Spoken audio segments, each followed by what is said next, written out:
En 1515, les troupes françaises dirigées par François Ier reprennent la bataille de Mérina en Italie. À travers cette bataille et bien d'autres encore en Europe, de nouvelles idées se développent sur tout le continent. Ces nouvelles idées sont principalement inspirées d'Italie, où naît un tout nouveau mouvement, le mouvement artistique de la Renaissance. Cette période de renouveau dans les domaines artistiques et culturels se développe par les idées humanistes dans certaines thématiques. Ces nouvelles idées sont fondées sur la redécouverte des savoirs antiques et romains. La culture, les savoirs et l'esprit critique y sont privilégiés. Par ces thématiques, certains artistes s'en inspirent pour leurs œuvres, tels que Michel-Ange avec la Chapelle Sixtine, ou encore Léonard de Vinci avec le portrait de la Joconde. Mais ce n'est pas tout. Également, de nombreux rois s'inspirent de ce mouvement pour les rediffuser par la suite dans leur pays, tels que François Ier avec la France. Ces nouvelles idées se diffusent donc rapidement.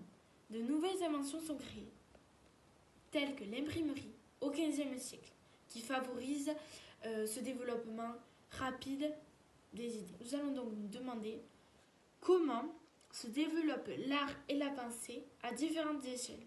Nous allons répondre à notre question sous forme de deux parties. La première concernera le développement de l'art et de la pensée à l'échelle nationale, donc au niveau de notre pays.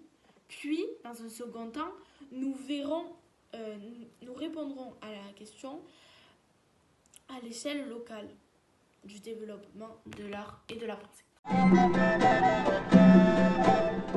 Avec l'arrivée au pouvoir de François Ier en 1515 en France, une nouvelle ère s'ouvre, ainsi qu'un tout nouveau style, celui de la Renaissance.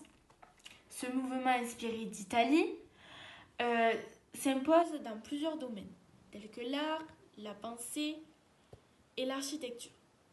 François Ier permet cette diffusion avec la construction de plusieurs châteaux.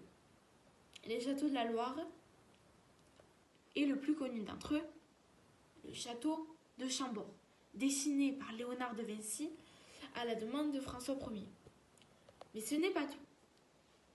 Le palais du Louvre est également refait au goût de la Renaissance italienne par l'architecte Pierre Lesclos à la demande de François Ier en 1550. L'art, à cette même époque, se développe également. Les artistes ne s'inspirent plus uniquement du thème de la religion, mais plutôt de celui de la mythologie. En effet, Jean Coussin le Père, avec son œuvre Eva Prima Pandora, s'en inspire complètement. De plus, le portrait ou le double portrait deviennent des modèles reconnus en France. La pensée se développe également en France, mais toutefois engendre certains conflits, comme des conflits de religion. Ici, nous pouvons le voir avec le massacre de la Saint-Barthélemy en 1572, opposant les protestants aux chrétiens. Ensuite, ce style d'architecture de la Renaissance s'est également diffusé dans notre département, comme en témoigne le château de Bournazel qui se situe près de Rignac. Ce château fait partie des plus remarquables du style de la Renaissance dans le sud de la France. Il a été rénové par Jean de Buisson, un proche de François Ier qui a participé aux campagnes d'Italie.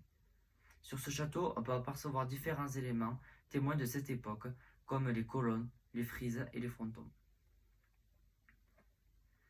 L'évêque de Rodez à cette époque était Georges d'Armagnac, un célèbre personnage parce qu'il a été nommé ambassadeur à Venise par François Ier. Il réside une grande partie de sa vie à Rodez, où il a participé à l'achèvement de la cathédrale en ajoutant un style architectural de la Renaissance sur la façade occidentale et sur le temple gréco-romain. Le secrétaire de Georges d'Armagnac, Guillaume Filandrier, qui était un ami fidèle, a participé à la diffusion de cette architecture. La résidence d'Armagnac au XVIe siècle, à Rodez, sur la place de l'Aulnay, a été construite sur un ancien château des Comtes. Cette résidence a une architecture très spécifique de la Renaissance, avec des médaillons à l'antique, des lucarnes et des colonnes. Pour conclure, le tournant du XVIe siècle marque un changement radical pour l'Europe. C'est l'âge d'or de l'humanisme avec le développement de la Renaissance. Le renouvellement de la pensée et de l'art est présent partout en Europe. On considère que cette période a été une rupture historique avec les sociétés médiévales héritées de la fin de l'Empire romain, car la découverte du savoir antique permet aux Européens de modeler leur société sur de nouvelles valeurs. Cette période de 3 siècles, qui s'étalera jusqu'à la Révolution française, sera appelée l'époque moderne.